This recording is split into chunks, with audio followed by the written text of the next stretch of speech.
जी बिस्मिल्लाहिर्रहमानिर्रहीम अस्सलाम वालेकुम नाजरीन।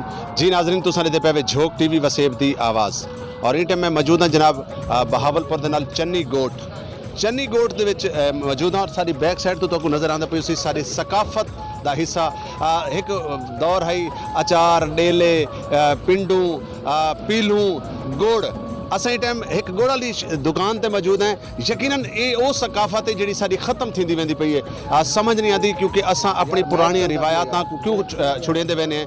असां मतलब सर अनायतुल्लाह मशरकी साहब मौजूद हैं और माशाल्लाह गुड़ खाते पैन और पिस्ते वाला बेदाम वाला गुड़ खाते पैन। इन्हों को जानते हैं कि जी सारी सकाफत ख़त्म थी वेंदी पई है। सारियां आने वाली नस्लां इनको भुलदियां वेंदियां पईयां। क्या फरमाइश हुई बारे? हाँ शुक्रिया झोक टीवी।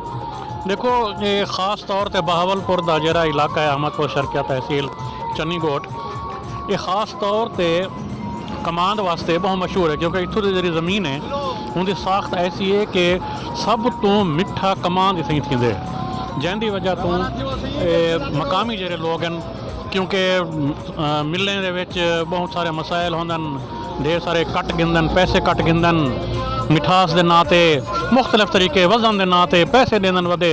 इस वास्ते मकामी लोग जेरन इत्थों की ये मशहूर सौगात गुड़ बने मेवे वाला गुड़ बने शक्कर बने और देसी खंड बने जी पूरे पाकिस्तान बहुत मशहूर है। मशरकी साहब तुम क्या समझते हो सारी सकाफत साडा कल्चर खास तौर पर दुश्मन सराकिस्तान जेडे कौम के दुश्मन हैं वो सारी कौम के नाल तो दुश्मनी करेंदे पैन लेकिन सारी सकाफत नाल भी दुश्मनी थी पई है। यानी पीलू पिंडू डेले यानी कुछ ऐसी चीज़ें जी शायद मेरे को याद कहना उसन वो सारी सकाफत का हिस्सा हैं। सारे को कोई मेहमान आया अस सब तो पहले कोई चीज़ां पेश करेंदे असे जिंदे गुड़ भी मशहूर है। बिल्कुल ये तुहाडी गल सही है कि नवी नस्ल हुण सकाफती गैर मुल्की सकाफती जलगार आते ये चीज़ां हुण पिछड़ थींदियां वेंदन भुलदियां वेंदन शहरें नहीं आंदियां जैंदी वजह तो असां अपने सकाफती चीज़ें को परे थी वेंदूं। लेकिन ये इंशाअल्लाह सकाफत जिंदा रासी इत्थों के लोगों की वजह तो और इत्थों के गुड़ की मिठास की वजह तो। मैं आखिरी पैगाम तेरे को गिनसा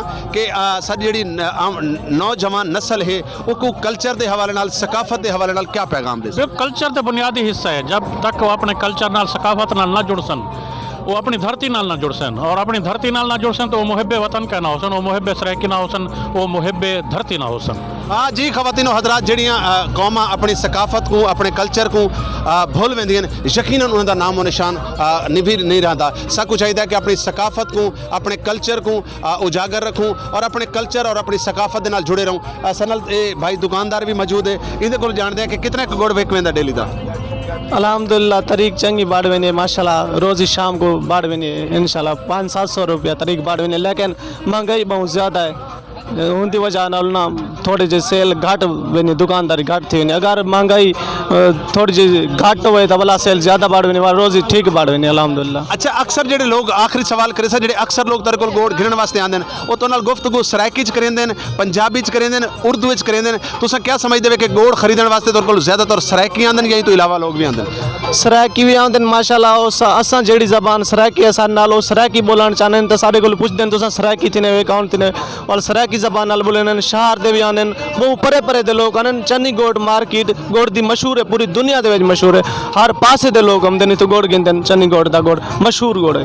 हाँ नाज़रीन तुम देख सकते हो ये मेरे हाथ दे विच मेरे सामने मैं भी खादा है बड़ा कमाल का गुड़ है। तुहाडा जरण भी बहावलपुर वाली साइड से गुजर थी वे ये मेरे भिरा की दुकान को याद रखना है चन्नी जी रईस नदीम गुड़। हाँ रईस नदीम क्या प्यारा ना है जिमें ना दा रईस है उमें कम का भी रईस है। इनके को गुड़ जरूर गिनना है और एक स्पेशली मैं अपनी कौम के लोगों को क्योंकि असा जब तक अपने लोगों को प्रमोट ना करेसूँ अपने लोगों को उजागर ना करेसूँ जेडे सारे लोग काम करेंदे बैठे कहीं भी हवाले नाल सराइकी काज दे विच काम करेंदे बैठे सब कुछ चाहिए कि अस उन्होंने सपोर्ट करूँ। बहुत शुक्रिया बहुत मेहरबानी।